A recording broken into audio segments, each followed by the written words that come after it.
Hey guys, More Than Fishing here. Today I'm going to give you guys some tips and techniques on the Senko. But before we get too far into that, I've got to give a big shout out to the guys at Shimano and John B as well. I went to the Bassmaster Classic yesterday and to the meet and greet for John, and when I was there they gave me quite a bit of gear. They gave me 2 Shimano stickers. There's a blue one already on my Subaru. Pompador in the frog pattern. If you don't know what a Pompador is, you need to check this bait out. It's they got a Pompador Junior as well. It's a little bit smaller, but fantastic bait, pretty cool, pretty awesome bait. Gave me a pair of pliers. I'm gonna definitely re-gift these to my girlfriend. But nice little pair of pliers. And the biggest thing they gave me was this awesome spinning reel. It's a Nasci. What was the model number? 2500. So pretty cool spinning reel.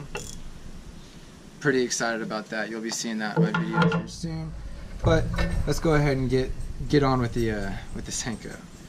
So with this Wacky O-ring tool, what you do is you put these rubber bands up and over the edge, or over to the edge of the tool. And you get your Senko and you place it inside of the tool, right up to the middle, and you run this rubber band off the edge, like that. Now, what does this do for you?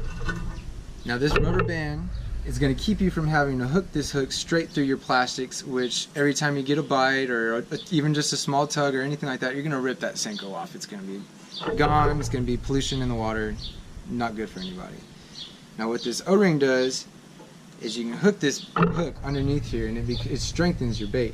You know, you're not hooking the hook through the plastic, you're hooking it underneath this rubber band, putting all the pressure on the band instead of the bait. I fish this weightless with a 2/0 offset VMC blood hook. Some guys would probably put a little weighted hook and let it sink all the way down and work it on the bottom. That's another method as well.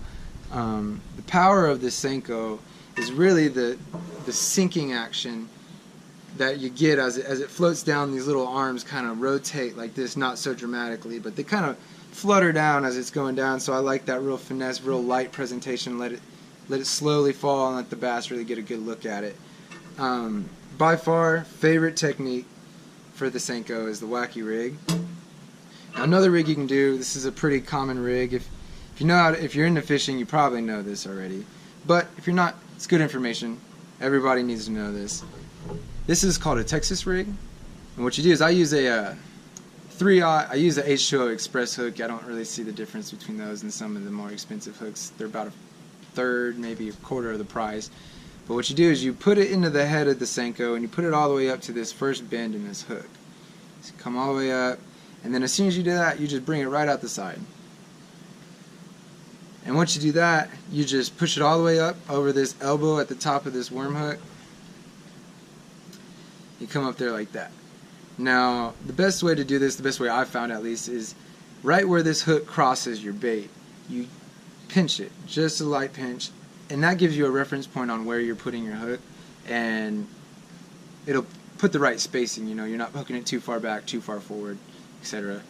Now, when you get to this point, there's a bee flying around my face. When you get to this point, you do what's called a skim prick. And I don't know if you guys can see this, but you pull your bait just slightly up, and you stick the tip of that hook in there. And now you're not catching weeds, you're not catching anything, it's weedless. Another thing you can do with this is you can add a bullet weight to it. You can add a bullet weight to this. And this is gonna kind of the same with the Wacky Rig. You just don't need your own hook or a separate hook for it. You can add a bullet weight to this. This is gonna bring it down into the water or down to the bottom and give you just a different action, a different presentation. You're gonna work a different depth of the strike zone and everything. So a little food for thought. You could put a little Carolina bead in there if you want. Just put a little bead in between here. It clacks, makes some noise. The last one, and this one I like a lot. You can use your old baits. So sometimes that rubber band will, I mean, it's not perfect. It will rip your baits in half like this occasionally, or tear them up pretty good. And you can use these old baits. So don't throw them away. Definitely don't throw them in the water. But don't throw them away. You can use these old baits. here's half of a Senko. What you do is you get this shaky head. This is a flat head, shaky head, so it's going to sit like this. But this is called a screw lock, and what you do is you just put the end of this Senko on there and you twist it.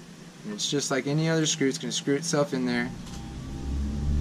Now you know it's stuck on here. It's not coming off, and from here you do sort of the same thing. This is pretty much how I hook all of my soft plastics. You know, I pinch it here, and you bring this hook in down the side.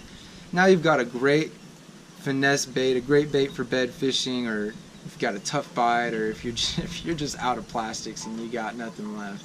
I guess you could throw that. I don't see anything wrong with that. Yeah, so that's the 3 techniques we're going to go over. There's more than that. There's, man, a lot. But I'm going to go ahead and get you guys in the water and show you guys how they work.